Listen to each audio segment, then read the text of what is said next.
Hello everyone, আসসালামু আলাইকুম। আমরা আজকে কথা বলবো মেমোরান্ডাম অফ অ্যাসোসিয়েশনের যেটা আনলিমিটেড কোম্পানি নিয়ে। কোম্পানি অ্যাক্টের 1994-এর সেকশন 8 ধারা অনুযায়ী এটা ডিসক্রাইব করা আছে। বরাবরের মতো আমি মোহাম্মদ মেসবাউল হোসেন আপনাদের সাথে আজকের ডিসকাশনে থাকতেছি।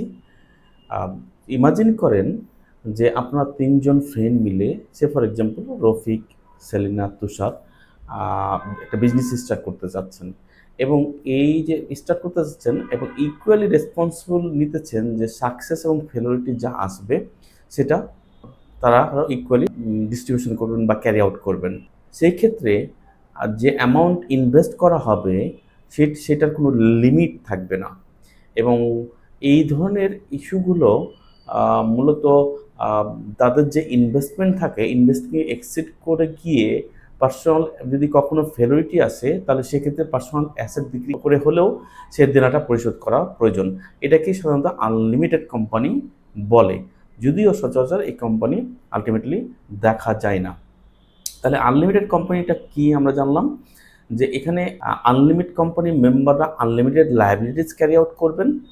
আবার দেখা গেল যে কোম্পানি যদি ডেটস থাকে, সেটা মেম্বাররা মাস্ট রিপে করতে হবে তাদেরকে, সদস্যরা যারা থাকবেন। এবং আমি আগেই বলেছি যে এগুলো রিয়াল স্ট্রাকচার, একেবারে নাই বললেই চলে।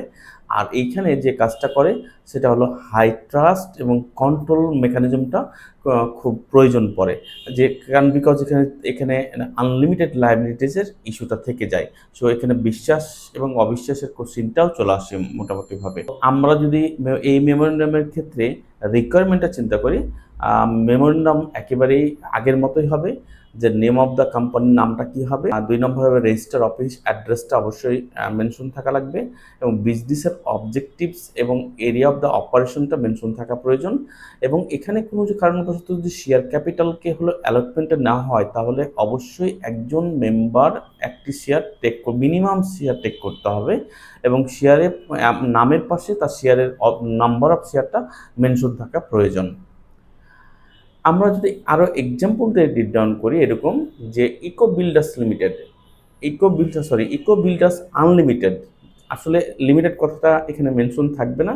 ইকো বিল্ডার্স একটি কোম্পানি স্টার্ট করছে 3 ফ্রেন্ড বলে বা 3জন মিলে, রফিক, সেলিনা, তুষার, যেটা আগে এক্সাম্পলে আমরা বললাম, যে তারা ইনভেস্ট করছে 2 লাখ, 3 লাখ একজন, আরেকজন 5 লাখ। তাহলে এখন কোনো কারণবশত কোম্পানিটার ক্যাপিটাল হলো 5 লাখ টাকা, কিন্তু কোনো কারণবশত কোম্পানিটা একটা সার্টেন পিরিয়ড পরে তারা লস করলো, এবং এবং হিউজ অ্যামাউন্টে প্রায় 15 লাখ টাকার মতো দেনা হলো। এবং এই দেনাটার মধ্যে তাদের হলো অ্যাসেট বিক্রি করলে 5 লাখ টাকা পেলো, তাহলে 10 লাখ টাকা তাদের হলো লায়াবিলিটিস ক্রিয়েট হলো। তাহলে এই 10 লাখ টাকা, সে ফর এক্সাম্পল যে ইনভেস্টমেন্ট অনুযায়ী ইকুয়ালি তারা যদি ডিস্ট্রিবিউশন করে, তাহলে প্রথমে রফিক কিন্তু আলটিমেটলি দিবেন 2 লাখ টাকা, সেলিনা দিবেন 3 লাখ টাকা, এবং তুষার দিবেন 5 লাখ টাকা। সো এই ক্ষেত্রে খেয়াল করে দেখুন যে এই যে এক্সট্রা যে লায়াবিলিটিসগুলো, এই লায়াবিলিটিস কিন্তু তাদেরকে রিপে করতে হচ্ছে, বিকজ লায়াবিলিটি ইজ আনলিমিটেড। এখানে এটা ভুলে গেলে চলবে না। তো আরেকটা এক্সাম্পল দিয়ে যদি বলি এরকম, যে হেলথ সেফটি আনলিমিটেড কোম্পানি, তাহলে হেলথ সেফটি ডক্টর নিলয় এবং ডক্টর আয়েশা দুজন মিলে পার্টনার হিসেবে করছেন, এবং এখানে কোনো শেয়ার ক্যাপিটাল নেই। তাহলে বিজনেস রান করার জন্য মিউচুয়াল এগ্রিমেন্ট এবং শেয়ার রেসপন্সিবিলিটির প্রয়োজন পড়ে, এবং এই ক্ষেত্রে তারা পার্সোনালি, তাদেরকে যদি কোনো কারণবশত লোন নিতে হয়, তাহলে পার্সোনালি অ্যাসেট দিয়ে তারা ব্যাক করে, এবং তারা আলটিমেটলি 20 লাখ টাকা লোন করে। এবং 20 লাখ টাকা কোনো কারণবশত যদি তারা ফেল করে, তাহলে পার্সোনালি অ্যাসেট বিক্রি করে তাদেরকে রিপে করা প্রয়োজন পড়বে, এবং এটা মাস্ট ক্লিয়ার ইট পার্সোনালি। এবং এটা কোনোভাবে হলো অফিসিয়ালি বা কোম্পানির দায়িত্ব পড়বে বিষয়টা এরকম থাকে না। এখানে লিমিটের অংশটুকু কোনো লিমিট করা থাকে না। তাই আমি যদি বলি যে এভাবে, যে unlimited company equal unlimited responsibility, এখানে হাই ট্রাস্টের একটা ইস্যু থাকবে, 2 নম্বর থাকবে হাই রিস্কের একটা ইস্যু থাকবে, এবং not suitable for the most of the businesses, এবং বিজনেসের ক্ষেত্রে এটা আসলে সুইটেবল না, এবং required strong personal bonding without personal bonding এবং ক্লারিটি ছাড়া এই কোম্পানি করা যা কখনোই সম্ভব না।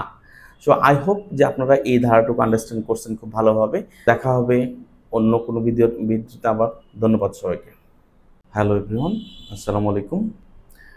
আমরা আজকে কথা বলবো মেমোরান্ডাম অফ অ্যাসোসিয়েশনের যেটা আনলিমিটেড কোম্পানি নিয়ে। কোম্পানি অ্যাক্টের 1994-এর সেকশন 8 ধারা অনুযায়ী এটা ডিসক্রাইব করা আছে।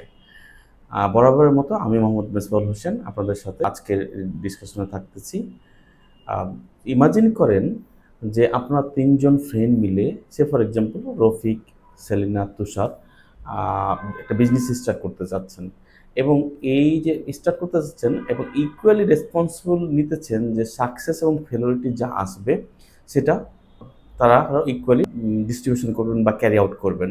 সেই ক্ষেত্রে যে অ্যামাউন্ট ইনভেস্ট করা হবে সেটার কোনো লিমিট থাকবে না, এবং এই ধরনের ইস্যুগুলো মূলত তাদের যে ইনভেস্টমেন্ট থাকে, ইনভেস্টকে এক্সিড করে গিয়ে পার্সোনাল যদি কখনো ফেলিওরিটি আসে, তাহলে সেক্ষেত্রে পার্সোনাল অ্যাসেট বিক্রি করে হলেও সে দেনাটা পরিশোধ করা প্রয়োজন। এটাকেই সাধারণত আনলিমিটেড কোম্পানি বলে, যদিও সচরাচর এই কোম্পানি আলটিমেটলি দেখা যায় না। তাহলে আনলিমিটেড কোম্পানিটা কি আমরা জানলাম, যে এখানে আনলিমিটেড কোম্পানির মেম্বাররা আনলিমিটেড লায়াবিলিটিস ক্যারি আউট করবেন। আবার দেখা গেল যে কোম্পানি যদি ডেটস থাকে সেটা মেম্বাররা মাস্ট রিপে করতে হবে তাদেরকে, সদস্যরা যারা থাকবেন। এবং আমি আগেই বলেছি যে এগুলো রিয়াল স্ট্রাকচার একেবারে নাই বললেই চলে। আর এইখানে যে কাজটা করে সেটা হলো হাই ট্রাস্ট এবং কন্ট্রোল মেকানিজমটা খুব প্রয়োজন পড়ে, যে কারণ বিকজ এখানে আনলিমিটেড লায়াবিলিটিসের ইস্যুটা থেকে যায়।